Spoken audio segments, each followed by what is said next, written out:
हम हैं अवध बिहारी के।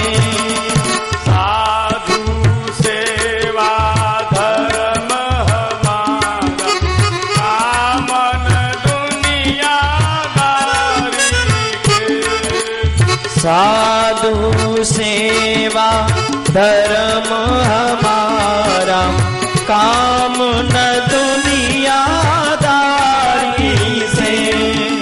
साधु सेवा गाइए बड़े भाव से गाइए। धर्म हमारा, काम न दुनियादारी के। साधु सेवा धर्म हमारा, काम न दुनियादारी से।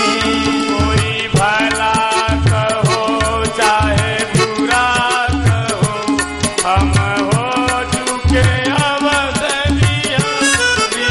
जय हो।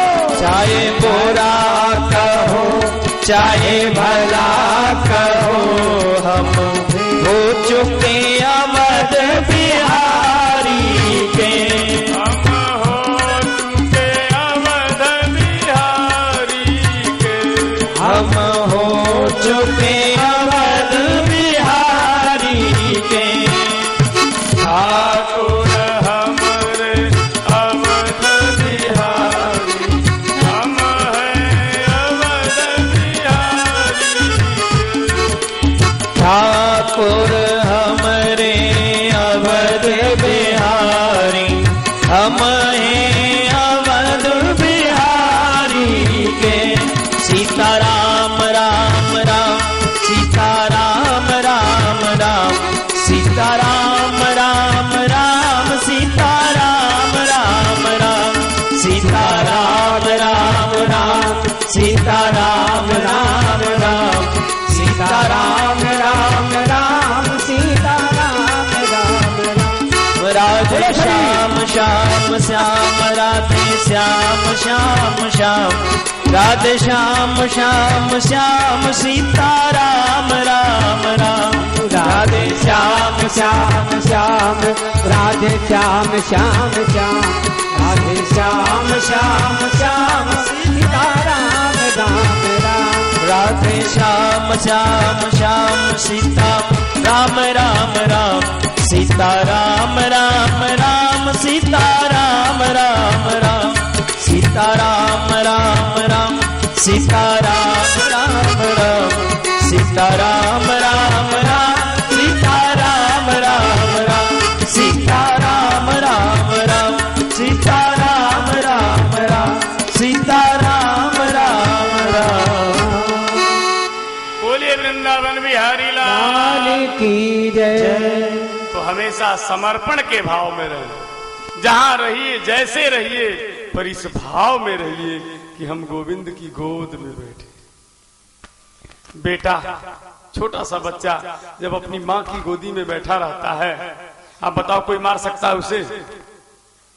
जब तक अपनी माँ की गोदी में एक बेटा बैठा है, किसी की ताकत नहीं कोई उसे मार दे। अगर कोई मारेगा तो पहले माँ को मारेगा, उसके बाद उसको मार सकता। तो समर्पण के भाव में रहो। तो निवेदन कर रहा था, परिचित ने कहा मैं समझ गया तुम धर्म हो, क्योंकि दूसरे के पाप को बताने पर बताने वाले को डबल पाप लगता है, इसीलिए तुम नहीं बोल रहे। तुरंत धर्म के 3 पैर जोड़े हैं महाराज। उसके बाद कली की ओर देखा है, तलवार उठाया महाराज, जैसे ही मारने के दौड़े, कली ने अपना मुकुट उतारा, चौड़ में रख दिया, पाहिमाम पाहिमाम। देखो राजाओं की एक बहुत बड़ी कमजोरी, आज हमारा देश जो गुलाम हुआ है प्यारे, राजाओं की थोड़ी सी कमजोरी से। दुष्ट आदमी कब चरण पकड़ ले, कब मत्था पर चढ़ जाए, कोई गारंटी नहीं। तुरंत बात बात में चरण पकड़ लेगा, रोने लगेगा, गिड़गिड़ाने लगेगा, अब मौका मिले पर गला भी काट देगा।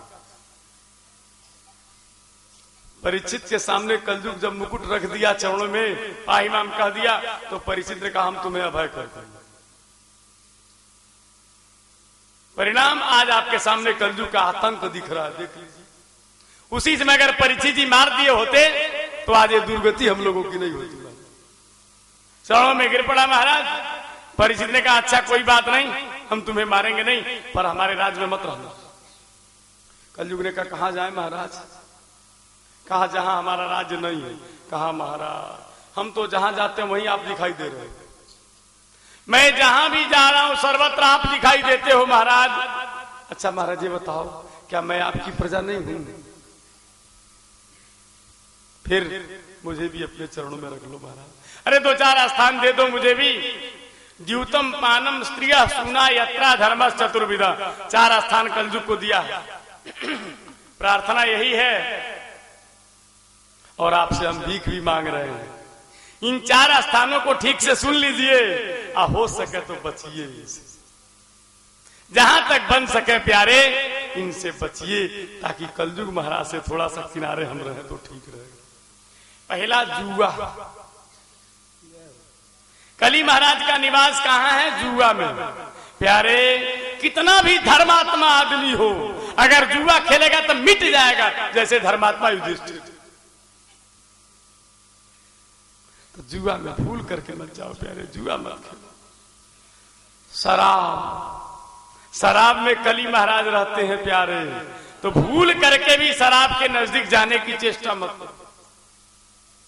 एक महात्मा कहते थे देखो शराब की उत्पत्ति कैसे होती है।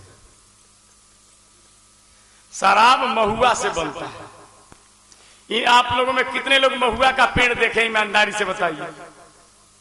महुआ का पेड़, महुआ फलता है कब? चैत में फलता है। महुआ का पेड़ आप देखिए, जब चैत वैशाख में जो उसमें फल लगते हैं, तो आप बता सकते हैं महुआ में जब फल दिखाई देता है तो कोई पत्ता रहता है कि नहीं? ईमानदारी से बताओ। महुआ में जब फल आता है तो पत्ता रहता है कि नहीं? नहीं रहता है प्यारे। आपने नहीं देखा इसलिए बोल दिया रहता है। महुआ का जब फल आता है तो पहले पूरे पत्ते को झाड़ देता है। इसी तरह प्यारे उस महुआ से बना हुआ शराब जब आपके घर में आएगा पहले पूरे परिवार को दबा देगा। जो पैदा होते ही सारे पत्तों को झाड़ दिया, वो आपके घर में आएगा तो आपके बाल बच्चों को कैसे सुखी रहने देगा। भूल करके प्यारे शराब के नजदीक मत जाओ। कली महाराज है, बेश्याओं के पास मत जाओ। कसाई खाना, कसाई खाने में भी नहीं जाना चाहिए, वहां भी कली महाराज रहते हैं। जुआ में, शराब में, बेश्याओं में और पशु हिंसा, किसी की भी हिंसा, ये 4 स्थान कलयुग ने को दिया। कलयुग ने कहा महाराज आपके राज्य में चारों नहीं है, न कोई जुआ खेलने वाला है, न कोई शराबी है, न कोई बेश्या है, न कसाई खाना है। अच्छा महाराज ये बताओ ऐसी जगह बताए तुमने जहां कोई बुद्धिजीवी नहीं जा सकता। मूर्ख और अभागे की तो बात अलग है, थोड़ा भी अगर सेंस होगा तो इन चारों जगह पर नहीं जाए। तो कम से कम एक आध ऐसा स्थान बताओ जहां बुद्धिजीवी लोग भी आ सके। कहा जाओ तुम्हारा निवास हम सोना में दे देते, तुम सोने में रहो। 5 स्थान बताया। जब सोना में स्थान बताया इसका मतलब आप समझ गए ना, ये जितने हम लोग सोने चांदी के आभूषण पहनते हैं सब कली महाराज हैं। नाक में सोने का पहने हैं, पता लगा ट्रेन में जा रहे थे ऐसा झटका मारा सूर्पनखा बना दिया। ऐसा होता है महाराज। सोने के चैन पहने हैं गले में, उचक्के तो बहुत घूमते रहते हैं महाराज, देखा ऐसा झटका मारा आधा गला ही कट गया, सोना तुरंत लिख भाग गया। तो सोना में कली महाराज हैं, सावधान। कुछ महात्माओं ने कहा अच्छा भैया ये बताओ सोना में कलयुग रहता है? आगे भागवत में ही एकादश स्कंद में हमारे द्वारिकाधीश कहते हैं धातु नाम अस्मिकांचनम। हे बुद्धव धातुओं में सोना मेरा स्वरूप है, मैं सोने में निवास करता हूं। अब विचार करो भगवान कहते हैं सोने में मैं रहता हूं। इधर परीक्षित ने सोने में निवास किसका दिया जी? कली महाराज का।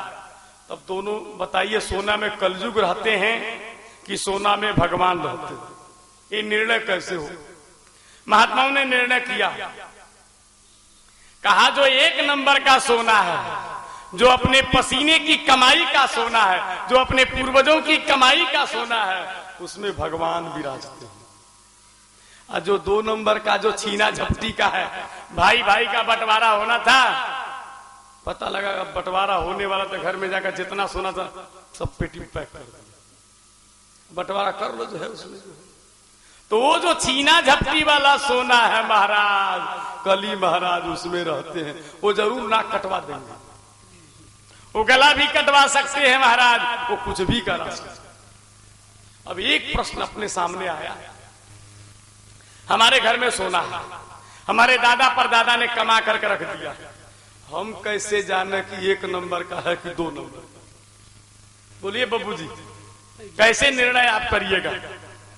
आपके पूर्वजों ने कमा करके आपके घर में रखा है, तो आप ये निर्णय कैसे करेंगे कि 1 नंबर का सोना है कि 2 नंबर? निर्णय कर पाएंगे? बड़ा मुश्किल है निर्णय करना। तो क्या किया जाए? महात्माओं ने तीसरा रास्ता बताया, कहा प्यारे जब हमको पता ही नहीं 1 नंबर है कि 2 नंबर, तो क्या करें? कहे खूब बढ़िया बढ़िया सोने के गहना बनाओ, बढ़िया बढ़िया आभूषण, और ले जाकर मंदिर में ठाकुर जी को चढ़ाए, हो गया 1 नंबर। किसी ने कहा महाराज ये तो बड़ा गड़बड़ है, ठाकुर जी को चढ़ा दिया तो हमको बनाने से मिला क्या, हमको क्या फायदा हुआ? तो महात्माओं ने कहा ठाकुर जी को चढ़ा करके फिर वापस लेके धारो, 1 नंबर हो। भाई देखो, पानी पहले मशीन में जाता है और फिर फिल्टर होकर के नीचे फिर आता है, तो उसको क्या कहते हैं महाराज? शुद्ध पानी। पानी वही है ना जी, मशीन में जाने के बाद उसका स्वरूप बदल गया। इसी प्रकार से वही सोना जब ठाकुर जी के चरणों में समर्पित हो जाएगा तो शुद्ध सोना होगा। गोस्वामी जी के शब्द में सुनो, तुम ही निवेदित भोजन करही, तुम ही निवेदित भोजन करही, तुम ही निवेदित भोजन करही। हाँ तुम ही निवेदित भोजन करही, प्रभु प्रसाद पट भूषण धरही, प्रभु प्रसाद भूषण धरही।